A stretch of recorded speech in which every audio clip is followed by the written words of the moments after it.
Sir यही है sir, जैसे कि अभी हमारी जमीन देख रहे हो सर, ये 150 रुपए इसमें हमारे खुद के 50 फ्लैट हैं। ये स्कूल जो है युगांडा का खोल रखा है, इसमें सिर्फ आपके मात्र आपके बच्चे पढ़ेंगे। आप जाओगे तो वो पूरा एयरपोर्ट का रास्ता है। यहाँ 5 फ्लाइट आपके लिए स्पेशली रखी जाएंगी। आप छोटे मोटे सब्जी लाना या गाड़ धोने जैसे काम आप आसानी से कर सकते हो। सब ठीक है, फैसिलिटी क्या क्या है ये बताओ भाई पहले। आपको और फैसिलिटी चाहिए तो हम आपको बताते हैं आपकी जानकारी के लिए। आपको सर ये हॉस्पिटल दिख रहा है पूरा का पूरा, ये हॉस्पिटल में आपके लिए 2000 डॉक्टर्स 24 घंटे उपलब्ध रहेंगे। जैसे कि आप वो जमीन देख रहे हो पूरी यहाँ पे थाला जी और गौतम गंभीर जी मिलके एक ग्राउंड खोलेंगे, क्रिकेट ग्राउंड, जहाँ पे आपके बच्चे फ्री में सीख सकते हैं। पता है एक छक्के ने मैच नहीं जिताया, मतलब? अरे मतलब कुछ नहीं सर, आप इधर ध्यान दो सर। गाड़ी दिख रही है गाड़ी?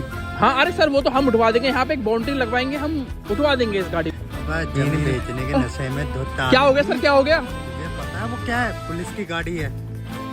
पुलिस? हाँ, फ्रॉड कर रहे लोग। अरे ये तो मार डालेगा भाई, फ्रॉड कर रहा है।